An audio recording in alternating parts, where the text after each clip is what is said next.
Halo guys, Assalamualaikum warahmatullahi wabarakatuh. Jumpa lagi dengan saya Ani OMT. Pada kesempatan ini saya akan menjelaskan tentang tindakan body ambulasi dini, yang mana tindakan ini adalah tindakan laboratorium atau praktek laboratorium untuk mata kuliah KMB 3. Sebelum kita memulai ya, jangan lupa teman-teman memberikan like, subscribe, and share. Terima kasih. Untuk selanjutnya di sini ada skenario, yaitu nurse Fulan akan melakukan tindakan body ambulasi dini pada pasien dengan gangguan sistem muskuloskeletal. Nah, sebelum kita melakukan tindakan, anggap nurse Fulan itu adalah kita semua ya. Melakukan tindakan body ambulasi ini, maka hal-hal yang perlu kita ketahui itu adalah, nah di sini ya ada minimal question. Pertama, apa sih ambulasi dini itu? Kemudian apa sih manfaat ambulasi dini? Kemudian setelah kita memahami ya pengertian dan manfaatnya, maka kita tuntut untuk dapat menjelaskan faktor-faktor yang mempengaruhi pelaksanaan ambulasi, kemudian dapat menjelaskan apa saja persiapan ambulasi, dan menjelaskan alat apa yang digunakan pada saat kita melakukan ambulasi. Keenam, dapat menyebutkan macam-macam tindakan ambulasi dini. Yang ketujuh adalah dapat menjelaskan setiap langkah-langkah dalam ambulasi dini. Di sini ada definisi ya. Sebenarnya ambulasi atau aktivitas berjalan ya adalah sebuah fungsi yang kurang dihargai oleh sebagian besar orang. Namun saat orang sakit, mereka sering sekali ya tiarah baring, dengan demikian menjadi tidak dapat melakukan ambulasi ya. Semakin lama pasiennya tidur di tempat tidur, maka akan sulit mereka untuk melakukan tindakan berjalan. Ambulasi dini ini merupakan kegiatan yang dilakukan segera pada pasien pasca operasi, dimulai dari bangun dan duduk sampai pasien turun dari tempat tidur dan kemudian dapat berjalan secara mandiri. Nah, sebelum mereka melakukan tindakan berjalan ya, itu harus melakukan ambulasi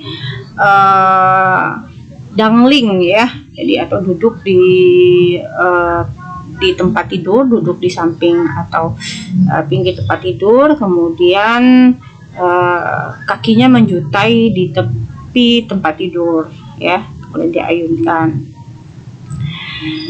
Sebenarnya latihan ambulasi ini merupakan latihan paling berat ya, di mana pasien dirawat di rumah sakit dapat berpartisipasi kecuali pasiennya ada kontraindikasi ya, sehingga tidak boleh dilakukan, sementara pasiennya harus melakukan ambulasi.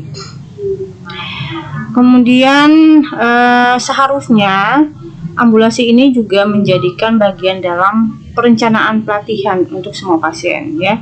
Walaupun misalnya pasiennya dalam ada kontraindikasi, tetap kita rencanakan sampai kita dapat mengevaluasi pasiennya dapat dilakukan ambulasi ya, tetap diobservasi. Untuk ambulasi ini ya merupakan latihan dapat meningkatkan sirkulasi darah yang akan memicu penurunan nyeri dan menyembuhkan luka lebih cepat ya.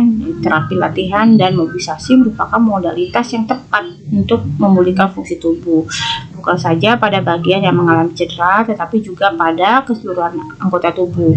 Terapi latihan dapat berupa pasif dan aktif exercise ya. Terapi latihan juga dapat berupa transfer positioning dan ambulasi untuk meningkatkan kemampuan aktivitas mandiri pasien. Nah, ambulasi yang dilakukan di sini ya ditentukan oleh kestabilan sistem kardiovaskulernya harusnya dan neuromuskuler pasiennya, tingkat aktivitas fisik dan sifat pembedahan yang dilakukan ya, itu merupakan penurunan aktivitas komplikasi pasca operasi seperti relaksasi, pneumonia, kemudian masalah sirkulasi serta gangguan gastrointestinal serta distensi abdomen, ya itu yang dapat kita lakukan pada pasien ambulasi. Oke, mungkin untuk definisi ya seperti itu. Kemudian untuk manfaat di sini, manfaat ambulasi dini merupakan komponen penting dalam perawatan pasca operasi, menurunkan atau menurut beberapa literatur ya dapat disimpulkan, pertama dapat menurunkan insiden komplikasi mobilisasi pasca operasi, itu meliputi sistem kardiovaskuler, kemudian menurunkan curah jantung, peningkatan beban kerja jantung, hipotensi ortostatik ya, tromboflebitis atau DVT, dan atelektasis. Nah, sistem respirasi ini dapat menurunkan kapasitas vital, penurunan persiko atau ventilasi setempat, mekanisme batuk yang menurun, kemudian embolisme pulmonari. Nah, pada sistem gastrointestinal itu paralitik ileus, konstipasi, stres ulcer, anoreksia, dan gangguan metabolisme. Manfaat yang kedua yaitu mengurangi komplikasi respirasi dan sirkulasi. Yang ketiga, mempercepat pemulihan peristaltik usus dan kemungkinan distensi abdomen pada pasien. Yang keempat, mempercepat proses pemulihan pasien pasca operasi. Yang berikutnya adalah mengurangi tekanan pada kulit ya. Nah, karena kalau terlalu lama mobilisasi ya bisa mengakibatkan nekrosis pada area tersebut atau area penekanan. Kemudian yang manfaat berikutnya adalah penurunan intensitas nyeri. Ketujuh, frekuensi nadi dan suhu tubuh kembali normal. Nah, di sini ada tujuan dari tindakan body ambulasi dini. Yang pertama, itu kita dapat membantu mempertahankan keseimbangan pasien, kemudian menghindari risiko saat berjalan, mengurangi dampak negatif mobilitas. Kemudian dapat menopang berat badan pasien dengan menggunakan alat, tentunya dapat menopang dan memberikan rasa aman pada pasien. Kemudian membantu mempercepat pengembalian kebugaran, menjaga pasien pada saat melakukan latihan berjalan. Kemudian dapat memelihara dan mengembalikan fungsi otot, mencegah kelainan bentuk seperti kaki menjadi bengkok, kemudian memelihara dan meningkatkan kekuatan otot, mencegah komplikasi seperti otot mengecil dan kekakuan sendi. Berikutnya adalah merupakan sebagai alat bantu berjalan ya. Nah, kalau misalnya menggunakan alat bantu yaitu seperti walkers, chainers ya, sama kruk ya. Ini manfaatnya. Kemudian mengatur atau memberi keseimbangan waktu berjalan, membantu menyokong sebagian berat badan klien, membantu mempertahankan keseimbangan, menghindari risiko saat berjalan, dan menggunakan alat tentunya mengurangi dampak negatif imobilitas. Nah, ini tujuannya. Kemudian indikasinya adalah pertama, pasien dengan kelemahan kaki ya. Kalau pasien mengalami kelemahan kaki, maka dianjurkan untuk melakukan tindakan ambulasi dini. Kemudian post stroke ya, mengalami penyakit stroke atau hemiparesis, obesitas. Kemudian pasien tidak baring lama, pasien yang terdapat fraktur pada kaki ya. Kemudian hemiparesis ya, tadi saya sebutkan. Kalau post stroke ya bisa stroke-nya tidak mengalami hemiparesis ya, ada. Kemudian ini yang benar-benar stroke mengalami hemiparesis. Yang ketujuh, pasien dengan kelemahan kaki atau post stroke ya, bersama. Kemudian pasien dengan fraktur ekstremitas bawah, pasien dengan post op amputasi ekstremitas bawah. Nah, untuk kontraindikasinya di sini pertama, penderita dalam keadaan bed rest ya. Kalau benar-benar bed rest tidak mampu untuk melakukan mobilisasi ya, belum boleh dilakukan. Kemudian penderita dengan post op ya. penderita dengan post op. Post op dalam tanda kutip posnya belum sadar ya, masih dalam pengaruh obat bius ya, nggak boleh dilakukan, nggak boleh dipaksakan. Bisa dilakukan ketika pasien sadar atau efek biusnya itu hilang. Kemudian pasien dengan fraktur ekstremitas bawah ya. Nah, kalau misalnya fraktur belum dilakukan tindakan atau belum dilakukan operasi ya, nggak boleh dilakukan ya. Kemudian pasien dengan post op amputasi ekstremitas bawah ya. Nah, kalau udah post op ya, belum terlihat ada proses atau kesembuhan, dipaksakan untuk melakukan ambulasi ya nggak boleh. Nanti setelah kondisinya sudah mulai membaik baru bisa dilakukan ambulasi. Di sini ada faktor-faktor yang mempengaruhi pelaksanaan ambulasi dini ya. Yang pertama itu adalah kondisi status pasien ya. Di sini merupakan status kesehatan dapat mempengaruhi sistem muskuloskeletal dan sistem saraf berupa penurunan koordinasi. Perubahan tersebut dapat disebabkan penyakit ya. Berkurangnya kemampuan untuk melakukan aktivitas. Nah, yang kedua adalah emosi. Sini kondisi psikologis ya, seseorang dapat memudahkan perubahan perilaku yang dapat menurunkan kemampuan ambulasi yang baik. Seseorang yang mengalami perasaan tidak aman tidak akan termotivasi dan harga diri yang rendah akan mudah mengalami perubahan pada saat kita melakukan ambulasi.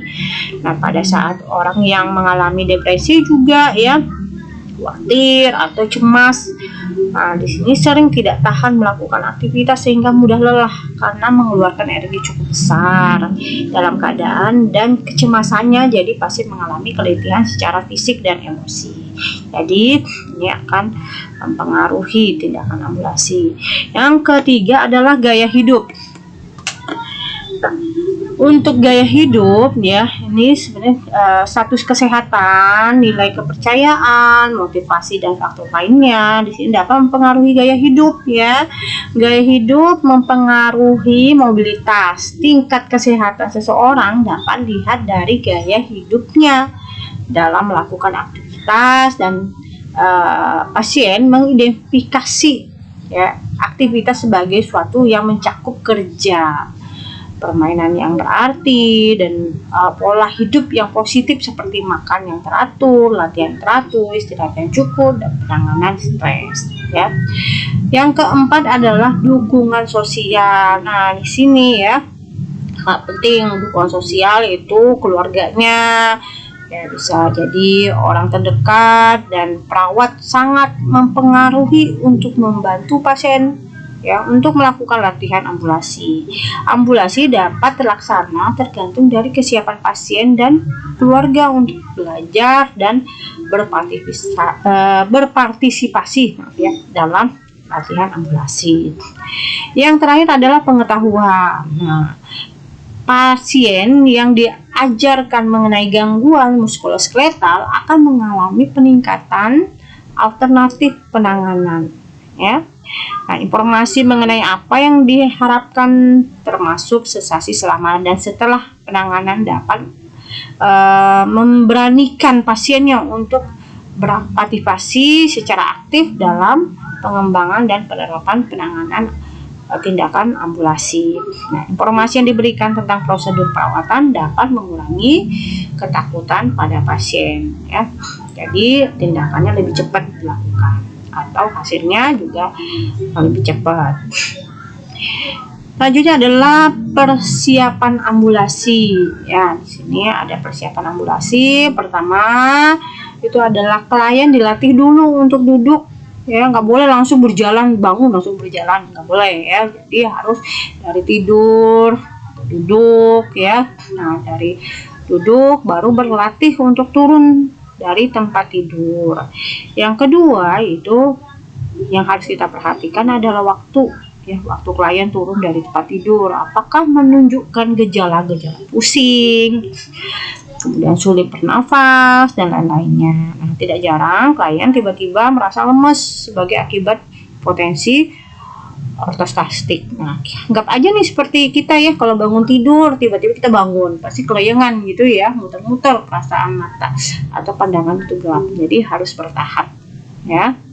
Nah, ketika dari pasien yang udah lama ya mobilisasi ya, kita perhatikan ya, kalau misalnya pasiennya itu mempunyai gejala atau menunjukkan gejala pusing, sulit bernafas ya, tindakannya kita hentikan terlebih dahulu, jangan langsung kita paksakan ya.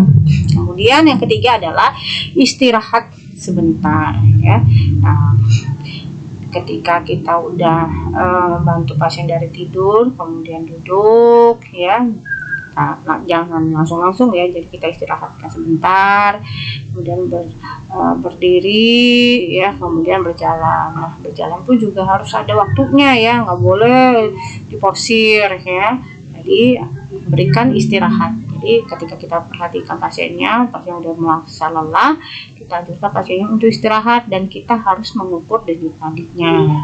Ya, bila cepat dan tidak teratur, maka harus hati-hati ya. Kemudian yang keempat itu mula-mula klien digeser ke tepi tempat tidur dan dibantu untuk duduk. Jadi tindakannya harus bertahap ya, mulai dari tidur, kemudian kita geser-geser sedikit, kemudian duduk ya. Seperti itu persiapan ambulasi. Nah, hal yang perlu diperhatikan ya, di sini yang harus kita perhatikan itu adalah pasien harus menggunakan sepatu rata dan tidak licin waktu akan latihan ya, atau anti slip ya. Kemudian kekakuan otot tangan dan kaki ya. Jadi kalau misalnya ada kekakuan ya, sebaiknya dihentikan dulu ya, ditunda dulu ya, bukan latihan ROM boleh ya. Kemudian perhatikan keseimbangan pasien ya untuk berdiri ya. Jadi jangan pas berdiri langsung dilepas ya. Oke, itu adalah hal yang perlu diperhatikan. Kemudian alat-alat yang digunakan untuk ambulasi itu adalah kruk ya. Namanya kruk itu yang ini ya, kruk yang ini adalah canes ya, ini canes ini, jadi banyak bentuk canes ya. Kemudian ini adalah walker, nah ini adalah kursi roda ya. Nah ini juga walker ya, walker ya. Walker itu bermacam-macam bentuk. Kemudian sarung tangan, ini sarung tangan kita sediakan, kalau perlu kita gunakan, kalau tidak ya nggak apa-apa, jadi tergantung keadaan pasiennya ya. Kemudian sandal yang sesuai ya, kita perlu ya, sandal anti slip. Kemudian tensi darah ya, untuk mengobservasi tekanan darah pasien dan untuk mengukur pernapasan dan nadi ya. Kemudian termometer untuk mengukur suhu ya, buku catatan ya, dan pulpen ya untuk mencatat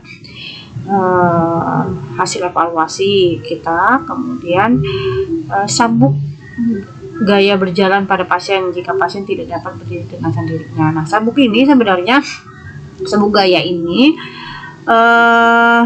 sebagai alternatif ya sebenarnya, karena ada yang menyediakan juga ada yang tidak. Kalau misalnya tidak menggunakan, kita cukup menggunakan tangan kosong saja, bisa kita rangkul ya. Tapi kalau enggak ya, kalau ada disediakan sabuk gaya ya, bisa kita pasangkan di pinggang pasien sebagai tumpuan kita untuk memegang atau membantu pasien ya. Saat berdiri itu jadi tumpuan kita pegang yang membantu pasien untuk berdiri ya, berjalan. Oke, ini adalah alat yang digunakan untuk ambulasi. Kemudian macam-macam tindakan pada ambulasi ini. Nah, pertama sebenarnya masih ada ya macam tindakan, tidak saya masukin semuanya. Nah, untuk pembahasan kita di sini pun juga tidak semua yang akan kita bahas ya. Nah, misalnya memberi posisi duduk di tempat tidur ya, kita checklist ini akan kita lakukan, duduk di tempat tidur ya, ini juga. Kemudian memindahkan pasien dari tempat tidur ke kursi roda ya, mungkin ini tidak saya lakukan di sini ya. Kemudian membantu berjalan, ini kita lakukan. Kemudian memindahkan pasien dari tempat tidur ke berangkat, ini tidak juga saya lakukan di sini. Kemudian membantu berjalan dengan menggunakan alat bantu, ini ya kita praktekkan juga nantinya ya. Untuk tahap prainteraksi, yang pertama itu lakukan verifikasi program pengobatan pada klien, kemudian lakukan cuci tangan ya menggunakan air mengalir dan sabun, atau bisa juga diganti dengan hand sanitizer. Kemudian yang ketiga adalah tempatkan alat di dekat klien dengan benar ya. Nah, di sini ada tahap orientasi ya. Nah, tahap orientasi yang pertama yang harus kita lakukan itu adalah beri salam pada pasien. Kemudian tanyakan nama dan tanggal lahir klien, kemudian cross check tanggal lahir dan nama klien di tanda pengenalnya, kemudian panggil klien dengan namanya. Kemudian yang kedua, perkenalkan nama dan tanggung jawab perawat selama pelaksanaan, kemudian jelaskan tujuan, prosedur dan lama tindakan yang akan dilakukan kepada klien atau keluarga. Kemudian tanyakan tujuan dan kesiapan klien sebelum tindakan dilakukan. Kemudian membaca basmalah ya. Nah, misalnya nih ya.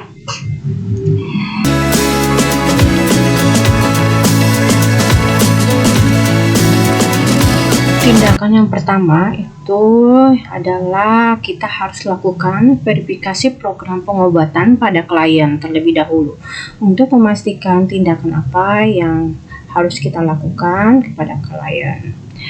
Kemudian kita lakukan cuci tangan ya menggunakan air mengalir dan sabun, atau bisa juga menggunakan hand sanitizer. Kemudian yang ketiga adalah tempatkan alat di dekat klien dengan benar. Setelah itu kita masuk ke tahap orientasi. Pertama, beri salam dan identifikasi pasien. Assalamualaikum warahmatullahi wabarakatuh Ibu. Apa kabar? Bagaimana keadaan Ibu pagi ini? Apakah lebih bersemangat? Oke, baik Ibu. Boleh saya tahu namanya siapa? Oke, baik. Kemudian kita cek kembali nama pasien di tempat tidur dan di pergelangan tangan, tanda pengenal pasien. Baik Ibu, perkenalkan nama saya Suster Nuraini. Saya bertugas di pagi hari ini dan bertanggung jawab untuk merawat Ibu. Pada hari ini Ibu akan melakukan tindakan ambulasi dini, yang mana tindakan ini adalah tahap kegiatan yang dilakukan segera pada pasien pasca operasi, dimulai dari duduk sampai pasien turun dari tempat tidur dan mulai berjalan dengan bantuan alat sesuai dengan kondisi pasien.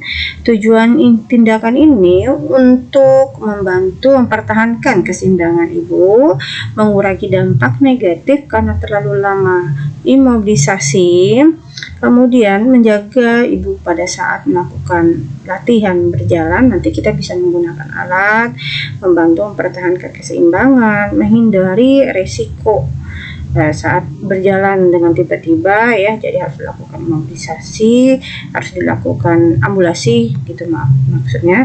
Kemudian mengurangi dampak negatif imobilisasi dan mempercepat proses penyembuhan sehingga Ibu dapat beraktivitas seperti biasanya dan dapat berjalan segera mungkin.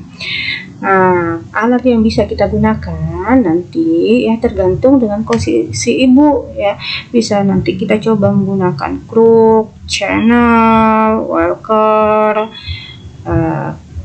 kursi roda ya.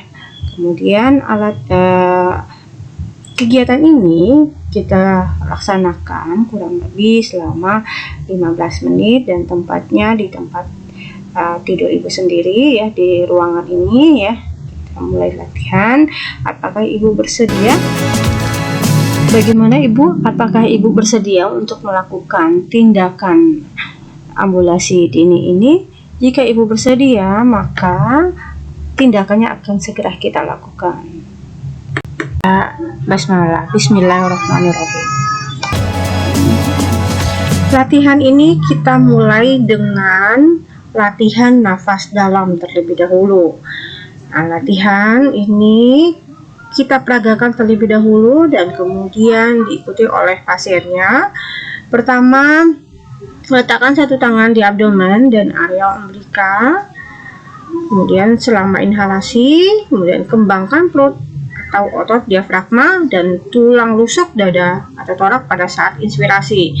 Menarik nafas melalui hidung, kemudian menggunakan diafragma atau abdomen itu sampai naik, kemudian mengeluarkan nafas berlahan-lahan melalui mulut yang dikucurkan. Nah, tindakan ini diulang sampai 5 kali dan diperbolehkan untuk istirahat kembali. Untuk tindakan kedua adalah miring kanan dan miring kiri. Nah, tindakan ini tempatkan pasien dalam posisi terlentang terlebih dahulu. Kemudian posisikan pasien dalam posisi miring yang sebagian pada abdomen. Kemudian tempatkan bantal di bawah lengan atas yang difleksikan yang menyokong lengan setinggi bahu. Kemudian tempatkan bantal di bawah tungkai atas yang difleksikan yang menyokong tungkai setinggi panggul. Juga tempatkan bantal pasien paralel dengan permukaan lantar kaki. Lakukan selama 5 menit dengan waktu istirahat 1 menit ke arah kiri kemudian ke kanan, ya, dilakukan bergantian. Tindakan yang tiga adalah latihan mengencangkan otot glutea. Pertama, tekan otot pantat pasien, kemudian menggerakkan kaki kanan ke atas, kemudian ke tepi tempat tidur, kemudian menahan posisi dalam hitungan 1 sampai 5, mengembalikan kaki ke posisi semula atau di tengah, kemudian menggerakkan kaki kiri ke atas, kemudian ke tepi tempat tidur, kemudian kembalikan kaki ke posisi semula atau di tengah. Kemudian tindakan ini dilakukan selama 5 menit dengan waktu istirahat 1 menit setelah selesai gerakan ke kanan dan ke kiri. Kemudian jika pasiennya post op, ya, posisi kepala 30 derajat selama 15 menit. Nah, kemudian posisi bagian bawah tempat tidur harus lebih rendah.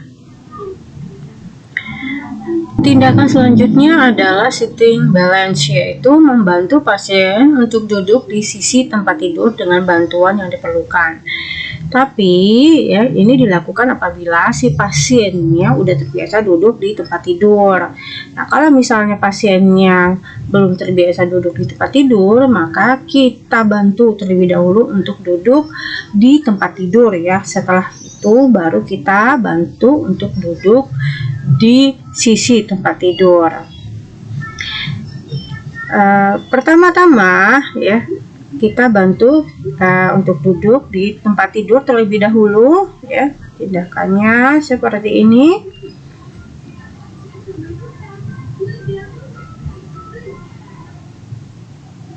Oke, kemudian kita lakukan sitting balance, yaitu, ya, membantu pasien untuk duduk di sisi tempat tidur.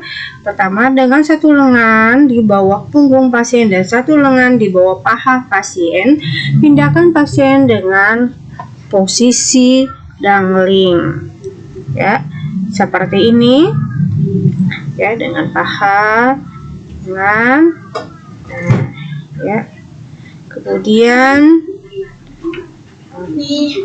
kaki pasien posisi dangling, ya. Nah, ini yang dikatakan dangling. Rendahkan tempat tidur, ya, supaya ketika kita membantu untuk berdiri, ya, kaki pasien tidak bergantung atau tidak langsung loncat ketika turun. Oke, nah, untuk selanjutnya adalah tindakan standing balance, yaitu melatih berdiri dan berjalan. Nah, pertama, melatih berdiri dan berjalan, perhatikan waktu pasien turun dari tempat tidur apakah menunjukkan gejala-gejala pusing, sulit bernafas, dan lain-lain, ya. Tidak jarang pasien tiba-tiba lemas. ya akibat hipotensi ortotentik. Nah, memperhatikan pusing sementara adalah proses pencegahan yang sangat penting ya, saat mempersiapkan pasien untuk ambulasi. Bahkan bed rest jangka panjang, terutama setelah cedera atau tindakan setelah pembedahan, dapat disertai hipotensi ortotastik ya. Hipotensi ortotastik adalah komplikasi yang sering terjadi pada bed rest jangka panjang. Nah, meminta pasien duduk di sisi tempat tidur untuk beberapa menit sebelum berdiri biasanya sesuai dengan hipotensi ortotenik yang benar ya. Lakukan istirahat sebentar, ukur denyut nadinya ya. Nah, kita ukur denyut nadinya. Setelah kita ukur ya, nah kalau perlu bisa kita cek tekanan darah, respirasi, suhu, dan nadinya. Kemudian ketika membantu pasien turun dari tempat tidur, perawat harus berdiri tepat di depannya ya. Berdirilah di depan pasien dengan lutut menyentuh lutut ya, seperti ini. Kemudian letakkan tangan pasien di pundak perawat dan perawat meletakkan tangannya di bawah ketiak pasien. Letakkan lengan di bawah aksila pasien ya. Pasien dibiarkan berdiri sebentar untuk memastikan tidak merasa pusing. Bantu pasien berdiri sesuai dengan kemampuan pasien untuk menjaga keseimbangan tubuh pasien. Nah, bila telah terbiasa dengan posisi berdiri, pasien dapat mulai untuk berjalan ya. Nah, perawat harus berada di sebelah pasien untuk memberi dukungan yang dan dorongan fisik. Harus hati-hati untuk tidak membuat pasien merasa lebih letih. Lama periode ambulasi pertama itu beragam, tergantung pada jenis prosedur bedah dan kondisi fisik serta usia pada pasien. Nah, untuk tindakan berikutnya itu adalah walking ya. Ini adalah tindakan lain untuk membantu pasien berjalan, juga memerlukan persiapan, yaitu perawat mengkaji toleransi pasien terlebih dahulu. Nah, untuk mengetahui aktivitas, kekuatan, dan adanya nyeri pada pasien. Kemudian koordinasi dan keseimbangan pasien untuk menentukan jumlah bantuan yang diperlukan pasien. Nah, aktivitas ini mungkin memerlukan alat seperti kruk, tongkat, atau walker ya. Namun pada prinsipnya perawat dapat melakukan aktivitas ini tanpa menggunakan alat. Nah, jika tanpa menggunakan alat ya, kita bisa menggunakan 2 penolong atau 2 perawat, atau 1 perawat saja sudah cukup. Udah bisa ya. Tapi ini saya praktekkan dengan 2 perawat ya. Minta pasien untuk meletakkan tangan di samping badan atau memegang telapak tangan perawat, berdiri samping pasien dan memegang telapak dan lengan tangan pada bahu pasien. Kemudian bantu pasien untuk berjalan ya. Nah, kalau misalnya kita menggunakan walking dengan alat bantu kruk, pertama itu kita harus mengukur kruk 3-4 jari lebar dari aksila ke arah lateral tumit klien. Pertama, mengukur kruk dengan posisi pasien terlentang, kemudian klien terletak pada posisi terlentang dan perawat ukuran dari lipatan anterior ketiak 3 sampai tumit ya. Kaki 4 jari ya. Kalau untuk kaki 4 jari 4 sampai 5 cm lebarnya. Kemudian untuk mengukur kruk dengan posisi pasien berdiri, klien berdiri tegak dan mendukung berat badan dengan cengkraman tangan kruk. Nah, siku harus difleksikan 15 sampai 30 derajat. Fleksi siku diperiksa dengan menggunakan goniometer. Nah, Yang harus kita pastikan adalah jarak antara bantalan kruk dan aksila atau lebar kruk adalah selebar 3-4 jari atau 4-5 cm di bawah aksila. Pastikan kalian dalam keadaan seimbang sebelum melakukan mobilisasi. Instruksikan kalian melakukan langkah 3 poros dibentuk dengan jarak kruk diletakkan 15 cm di samping kaki klien.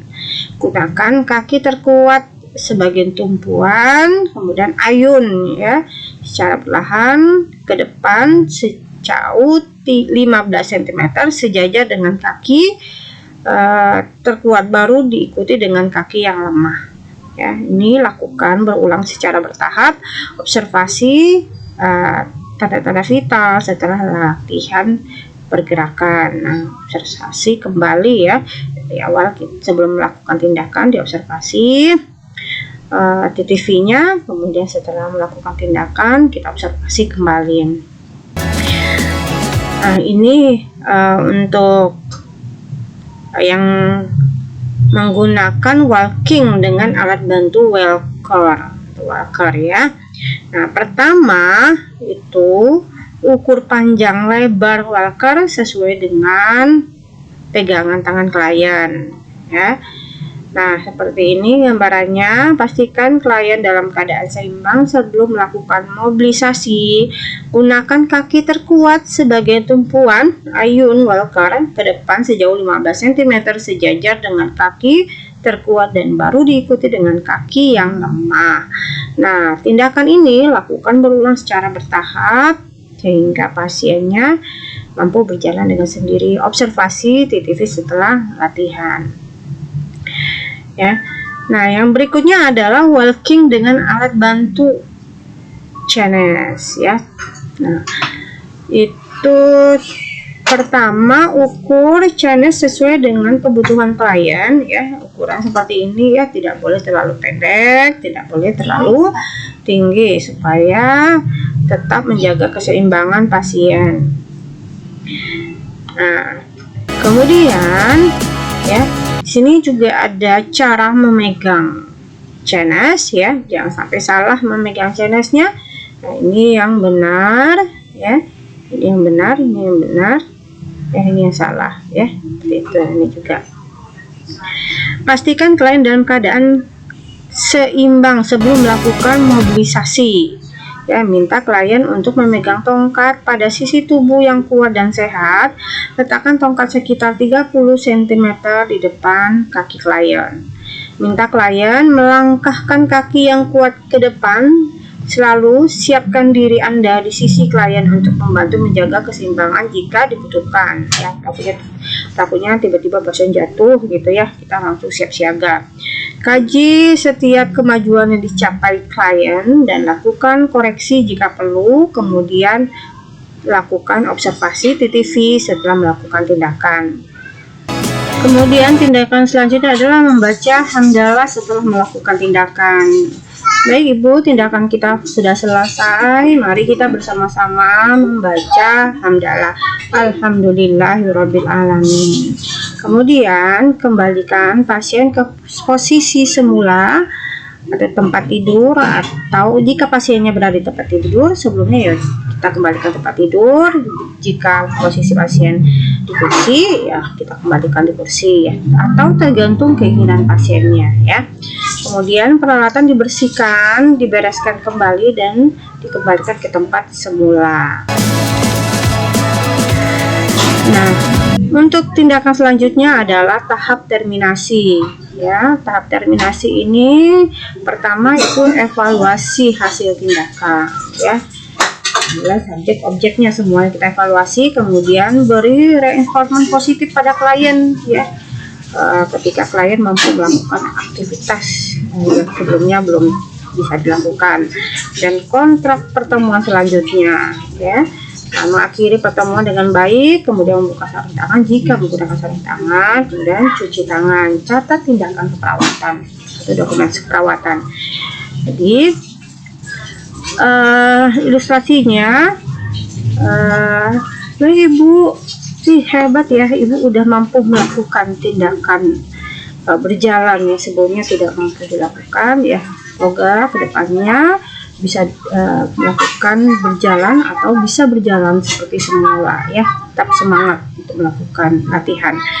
Nah, baik Ibu, tindakan kita sudah selesai ya. Saya permisi dulu ke ruangan. Jika Ibu memerlukan saya, boleh pencet bel atau keluarganya dapat memanggil saya di ruang station. Baik Ibu, saya permisi dulu. Assalamualaikum warahmatullahi wabarakatuh. Kemudian membuka sarung tangan jika kita menggunakan sarung tangan ya. Kemudian cuci tangan. Catat tindakan keperawatan atau dokumentasi keperawatan. Ini dokumentasi keperawatan ya. Yang harus kita lakukan itu adalah nama pasien dan perawat yang melaksanakan, tanggal dan waktu prosedur, toleransi pasien terhadap prosedur ya, kemudian instruksi yang diberikan pada pasien dan keluarga ya. Baik, mungkin itu saja yang dapat saya sampaikan. Semoga bermanfaat untuk kita semuanya. Lebih dan kurangnya saya mohon maaf ya. Jangan lupa like, subscribe, and share ya. Terima kasih, sampai jumpa di lain kesempatan. Assalamualaikum warahmatullahi wabarakatuh. Dadah.